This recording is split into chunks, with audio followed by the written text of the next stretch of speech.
Panas, panas, panas. Begitulah teriakan kebanyakan orang dalam keluhan mereka pada waktu musim kemarau. Hahaha.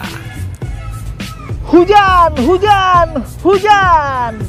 Begitulah teriakan kebanyakan orang dalam keluhan mereka pada saat datangnya musim hujan. Hahaha. Oke, sahabatku, berhentilah mengeluh dan temani aku dalam perjalanan kali ini untuk membagikan suatu cerita tentang bagaimana proses terjadinya hujan. Angin bertiup sepoi-sepoi, awan berwarna abu-abu kehitaman, dan suara gemuruh dari langit adalah salah satu ciri bahwa sebentar lagi akan terjadinya hujan. Namun, sahabat, saat ini saya berada di dalam mobil dan di luar mobil sementara atau sedang turun hujan deras. Jika sahabat tahu bagaimana proses terjadinya hujan, ternyata tidaklah sesimpel yang kita lihat. Dan mau tahu proses terjadinya hujan itu bagaimana? Ayo temani aku dalam perjalanan ini. Hujan merupakan salah satu bentukan dari proses presipitasi.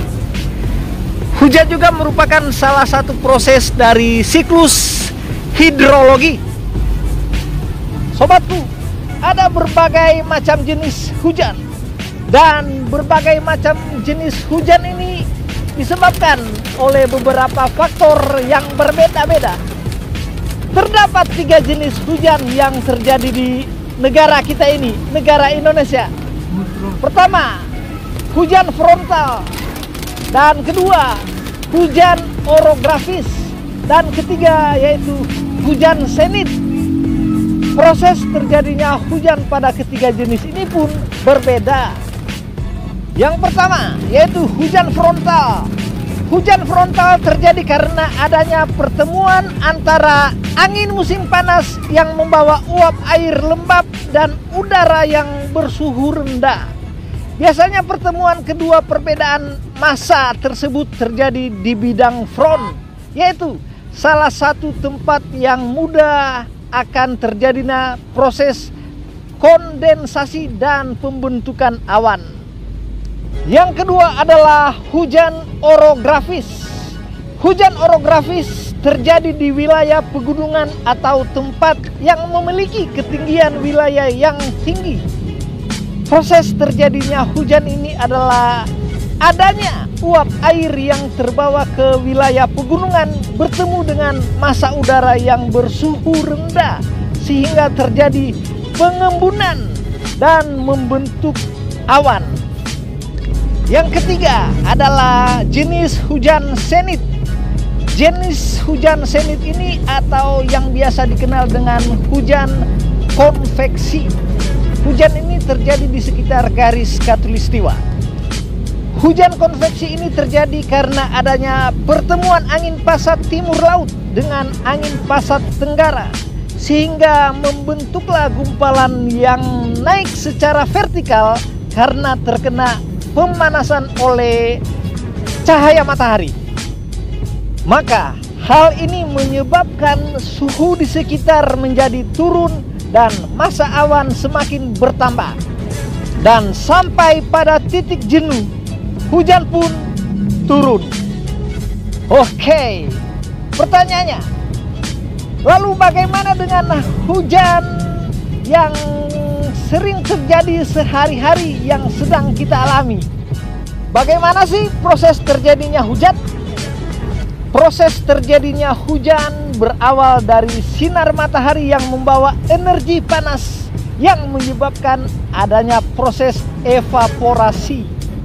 Dalam proses evaporasi, yaitu air yang berada di bumi, baik itu laut, danau, sungai, serta badan air lainnya, waduk dan sebagainya, menguap karena panas tersebut lalu menghasilkan uap-uap air. Nah, uap-uap air terangkat ke udara dan mengalami proses kondensasi.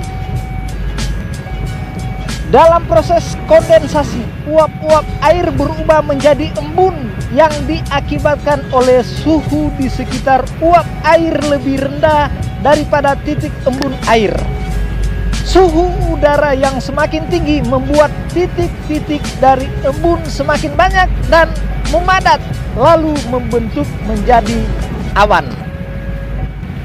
Perlu diketahui bahwa adanya perbedaan tekanan udara di langit menyebabkan pergerakan udara atau yang biasa kita kenal dengan angin. Nah, angin menggerakkan awan yang membawa butir-butir air menuju tempat dengan suhu yang lebih rendah. Awan-awan yang terkumpul bergabung menjadi awan besar yang berwarna kelabu seperti yang kita lihat di layar kaca mobil ini. Nah, itu adalah proses yang dinamakan koalensi. Pertanyaannya, lalu bagaimana bulir-bulir air yang ada di langit bisa jatuh seperti yang kita lihat saat ini yang kita sebut dengan hujan? Jawabannya ada dua. Pertama, karena kondisi awan sudah jenuh atau dengan kata lain sudah nggak sanggup menampung air lagi. Dan kedua adalah karena bulir-bulir air tertarik oleh adanya gaya gravitasi. Demikianlah butir-butir air jatuh menjadi hujan. Dan sobatku, ketika air hujan mulai jatuh ke daratan, ternyata tidak semua airnya jatuh sampai ke permukaan tanah. Nah, ternyata ada sebagian air yang menguap kembali ke atas menuju awan. Kenapa itu bisa terjadi? Karena air menembus lapisan atmosfer yang lebih hangat di bawahnya, maka ada beberapa butir air yang menguap kembali. Selama air membuat kondisi awan jenuh, maka hujan akan terus berlangsung. Oke, tak terasa saya sudah hampir di tempat tujuan. Dan semoga cerita atau informasi sekilas tentang proses terjadinya hujan ini dapat bermanfaat bagi sahabat yang super. God bless you.